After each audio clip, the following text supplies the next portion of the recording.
আসসালামু আলাইকুম রহমতুল্লাহি ওবরকাতুহ।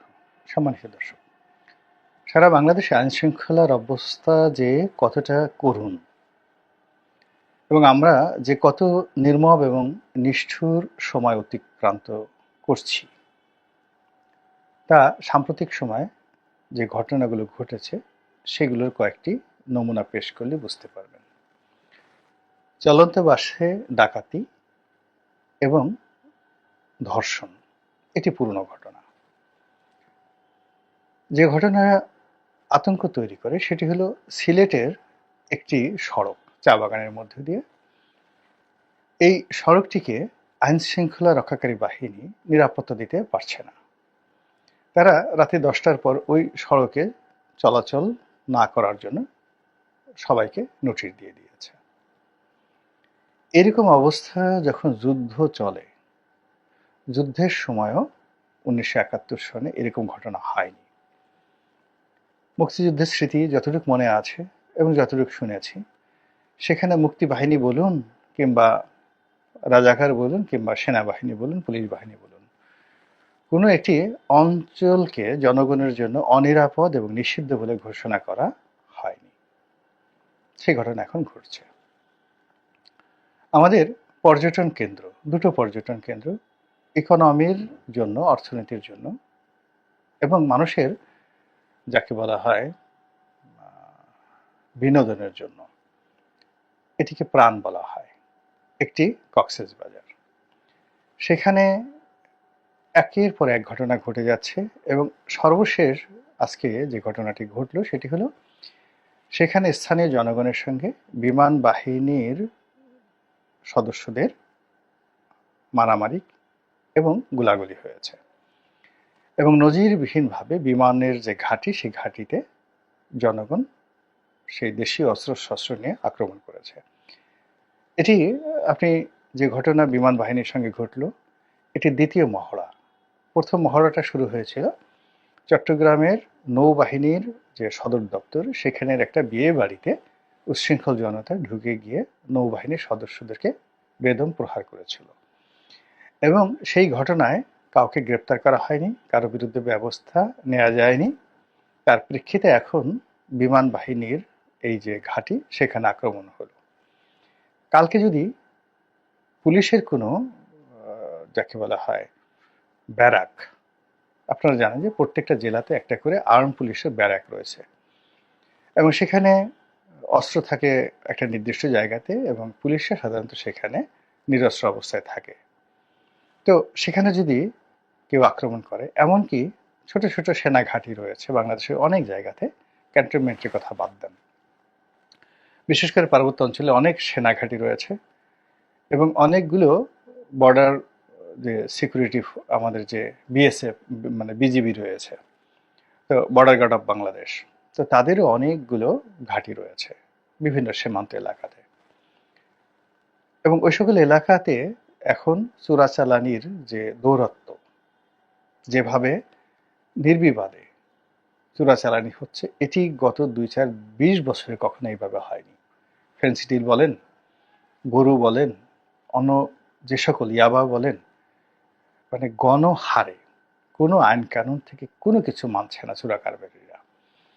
এবং এই অর্থ যে কিভাবে টাউট বাটপারদের হাতে চলে আসছে, সিন্ডিকেটের হাতে চলে আসছে এবং এখন যাদের হাতে ক্ষমতার চাবিকাঠি, তাদের কাছে এই অর্থের একটা ভাগ যে কিভাবে চলে গেছে, আপনারা একটু খবর নিয়ে দেখেন। চকরিয়াতে, পেকুতে, কক্সবাজারে, উখিয়াতে, এই সমস্ত এলাকাতে খোঁজ নিয়ে দেখেন যে কি হচ্ছে সেখানে। খোঁজ নিয়ে দেখেন তো চাঁপাইনবাবগঞ্জে, বৌমারীর সীমান্তে, সিলেটে গিয়ে দেখেন যশোরে কি হচ্ছে। এবং এখানে আইন শৃঙ্খলা রক্ষাকারী বাহিনী তারা অনেকটা অসহায়, নির্বিকার এবং কোনো ব্যবস্থা নিতে পারছে না। ফলে কি হচ্ছে, পুরো দেশে এই যে আন্ডারওয়ার্ল্ডের যে ব্যবসাটি, এটি বেড়ে যাওয়ার সঙ্গে সঙ্গে আন্ডারওয়ার্ল্ডের যে অর্থনৈতিক লেনদেন, সেই লেনদেনে স্বর্ণ, অস্ত্র, নারী, মাদক, খুন খারাপি, রাহাজানি, চুরি, ডাকাতি, ছিনতাই, এগুলো স্বাভাবিকভাবে বাড়বে এবং সমাজ অস্থির হবে, এবং এটাই এই ঘটনাটা ঘটাচ্ছে। ধানমন্ডির মতো জায়গাতে বাংলাদেশের সবচেয়ে পুরনো অভিজাত এলাকা, সেখানে প্রকাশ্যে ডাকাতি হচ্ছে, দিনে ছিনতাই হচ্ছে, প্রকাশ্যে রাতে ডাকাতি হচ্ছে, এবং সেই ডাকাতির ঘটনা আবার মাইকে ঘোষণা করা হচ্ছে, এবং আইনশৃঙ্খলা রক্ষাকারী বাহিনী সেখানে পৌঁছতে পারেনি। রামপুরাতে প্রকাশ্য, যাকে বলা হয় রাজপথে, গুলি চালিয়ে, পিস্তল দিয়ে গুলি চালিয়ে যেভাবে স্বর্ণ লুট করা হলো একজন স্বর্ণ ব্যবসায়ীর কাছ থেকে, তার পরিবার আর্তচিৎকার করে বাড়ির দরজার গেট খোলার জন্য বাড়িওয়ালাকে অনুনয় বিনয় করলো, বাড়িওয়ালা গেট খুলল না, এবং সেখান থেকে তার সেই স্বর্ণ ছিনতাই করে নিয়ে যাওয়া হলো রামপুরাতে। এরকম ধর্ষণের কথা যদি ধরেন, একদিনে শত শত ধর্ষণের ঘটনা ঘটছে। আমাদের আরেকটি পর্যটন যে স্পট রয়েছে, সেই পর্যটন স্পট হলো সাজেক, পুরোটা সেনাবাহিনীর নিয়ন্ত্রণে, এবং সেখানে ভয়ঙ্কর রকম আগুন কে বা কারা লাগিয়ে দিল, অনেকগুলো রিসোর্ট সেখানে পুড়ে গেল। সিলেটের যে অবস্থা, সেই অবস্থা সিলেটের যে পর্যটন শিল্প, পুরো পর্যটন শিল্পটা মুখ থুবড়ে পড়ে গেছে। সাভারে বিভিন্ন এলাকাতে আইনশৃঙ্খলা এতটা অবনতি হয়েছে, এবং সেখানে বিভিন্ন রাজনৈতিক দলের অন্তর্দ্বন্দ্ব, কলহ, মারামারি, কাটাকাটি একেবারে তুঙ্গে গিয়ে পৌঁছে গেছে, এবং ওখানে সরকারি কর্মকর্তা থেকে শুরু করে আইনশৃঙ্খলা রক্ষাকারী বাহিনী বলতে গেলে অসহায় অবস্থায় পড়ে গেছে। এবং এই অসহায় অবস্থার কারণে রাত ৩টার সময় স্বরাষ্ট্র মন্ত্রণালয়ের যিনি দায়িত্বপ্রাপ্ত কর্তা, মানে উপদেষ্টা রয়েছেন, ভদ্রলোক মানুষ, তিনি নজিরবিহীন একটা সংবাদ সম্মেলন করলেন। তার সেই সংবাদ সম্মেলনে ডিবির যিনি ঢাকা মহানগরীর প্রধান, তিনি উপস্থিত ছিলেন, রেজাউল মল্লিক। তারপরে বিজিবির যিনি প্রধান, তিনি উপস্থিত ছিলেন, এবং পুরো অনুষ্ঠানটি, মানে উপদেষ্টা মহোদয় নিজে এবং বাকি যারা তার কর্মকর্তা, সবাইকে এতটা বিধ্বস্ত, এতটা যাকে বলে অসহায় মনে হচ্ছিল, যার কারণে এখন ওই সংবাদ সম্মেলন নিয়ে নিদারুণ সমালোচনা হচ্ছে যে কি দরকার ছিল, রাত ৩টার সময় কি দরকার ছিল। এখন সেই স্বরাষ্ট্র উপদেষ্টা যিনি রয়েছেন, তার পদত্যাগ দাবি করা হচ্ছে। এই ব্যাপারে আবার তাকে প্রশ্ন করা হচ্ছে, তিনি বলছেন পদত্যাগ তো পরে, অনেকে তো আমার জানাজা পর্যন্ত পড়ে ফেলেছে, আমি মরে গেছি, এই সকল কথাবার্তা হচ্ছে। তারপরে যৌথ বাহিনীর টহল বাড়বে, তারপরে স্পেশাল ফোর্স নামানো হবে, আইজি সাহেব বক্তব্য দিলেন, অন্যান্য পুলিশ কর্তারা বক্তব্য দিলেন, কিন্তু পরিস্থিতি আজকের দিনেও, এই আমি যখন ভিডিও করছি তখন পর্যন্ত একটি সুসংবাদ আসেনি। যে ঘটনাগুলো গত 48 ঘন্টায় ঘটেছে, তার একটি সুরাহা হয়নি। ফলে পুরো নগরী, মহানগরী, জেলা শহর, উপজেলা শহর এবং প্রত্যন্ত অঞ্চল রীতিমতো যেটিকে বলা হয় সাপদ সংকুল, সেরকম হয়ে পড়েছে। মানুষ, দীর্ঘদিন যারা নেতা ছিলেন, তাদের মধ্যে আতঙ্ক ঢুকে গেছে, এবং এই অবস্থাতে সাধারণত যেটি হয়, গুপ্ত হত্যা বেড়ে যায়, এবং প্রতিপক্ষ, রাজনৈতিক প্রতিপক্ষ, ব্যবসায়িক প্রতিপক্ষ, প্রেমের প্রতিপক্ষ, জায়গা জমি নিয়ে বিরোধের যারা প্রতিপক্ষ, তারা করে কি, এই মবকে ব্যবহার করে প্রতিপক্ষকে দমন করে। এবং তার কিছু নমুনা আমরা দেখতে পেরেছি। এই যে আমাদের দেশে একজন খুব জনপ্রিয় নায়িকা ছিলেন দিতি, এবং তার হাজব্যান্ড সোহেল চৌধুরী, তাদের কন্যা, একমাত্র কন্যা, সে নারায়ণগঞ্জে গিয়ে একটা পারিবারিক বিরোধে, সেখানে গিয়ে সে রীতিমতো পিটুনি খেয়ে তার ঠ্যাং ভেঙে তারপর তাকে সেখান থেকে আসতে হয়েছে। তো এটা যদি একটা পারিবারিক বিরোধ, কিন্তু এই পারিবারিক বিরোধে কখনোই মানে মারামারি কাটাকাটি হতো না, কিন্তু যেহেতু সমাজের উচ্ছৃঙ্খল লোক দুই পক্ষে জুটে গেছে, সেই দিতির মেয়ের পক্ষ জুটে গেছে, তার প্রতিপক্ষের আত্মীয় স্বজন যারা ফুফু বা খালা, তাদের পক্ষেও জুটে গেছে। ফলে কি হলো, এখানে একটা রক্তক্ষয়ী ঘটনা ঘটে যাচ্ছে, এবং একই ঘটনা মানে প্রতিটা মহল্লায় ছড়িয়ে পড়বে, এর কারণ হলো যে এমন কোনো মহল্লা নাই, এলাকা নেই যেখানে জমি জমা নিয়ে বিরোধ নেই। এবং এই যে মব চলছে, সেই মব যখন এই এক পক্ষ যাবে এবং অপর পক্ষ যখন আবার মব ভাড়া করবে, পুরো ব্যাংক খালি হয়ে যাবে, পুরো ব্যাংক খালি হয়ে যাবে।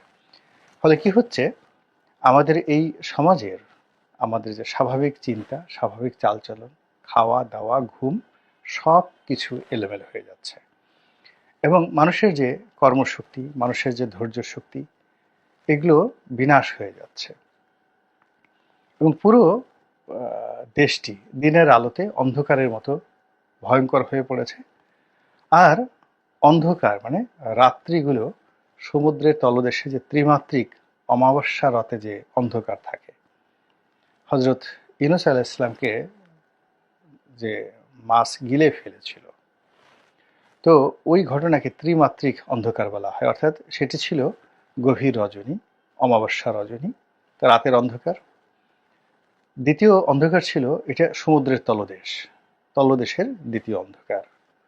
আর তৃতীয় অন্ধকার ছিল মাছের পেট। তো এখন আমাদের এই রাত্রিগুলো ত্রিমাত্রিক অন্ধকারে আমাদেরকে রীতিমতো বিপদগ্রস্ত করে ফেলছে। ফলে আমরা কেউ সুস্থ স্বাভাবিক চিন্তা করতে পারছি না। কিসের ইলেকশন, কিসের নেতা, কিসের প্রধানমন্ত্রী, কিসের এমপি, কিসের চেয়ারম্যান মেম্বার, আমার জীবন বাঁচছে না, আমার ইজ্জত বাঁচছে না, আমার সন্তান স্কুলে যাবে, আমার মেয়ে কলেজে যাবে, আমার পুত্রবধূ হাসপাতালে যাবে, আমার ছেলে কর্মে যাবে। এখন আমি বৃদ্ধ মানুষ, একজন বয়স্ক বাবা মামা, তাদের সংখ্যা কত বাংলাদেশে? এই সকল দৃশ্য যারা শিক্ষিত লোকজন পেপারে দেখছে, পত্রিকা দেখছে, সামাজিক মাধ্যমে দেখছে, দেখার পর তাদের মধ্যে যে আতঙ্ক, ভীতিকর অবস্থা তৈরি হচ্ছে। দিনের আলোতে ধরুন কারো মেয়ে আসছে সিলেট থেকে ঢাকাতে, বৃদ্ধ বাবা মা ঢাকাতে বসে চিন্তা করছে যে দিনের আলোতেও, রাতের আলোতে তো এখন কেউ আসবেই না, দিনের আলোতে গাড়ি থামিয়ে যদি কেউ কিছু করে তাহলে কি হবে? অথবা আপনার কাজের লোকটিকে আপনি ব্যাংকে পাঠাচ্ছেন, যাও 20,000 টাকা নিয়ে এসো, সংসার খরচের টাকা।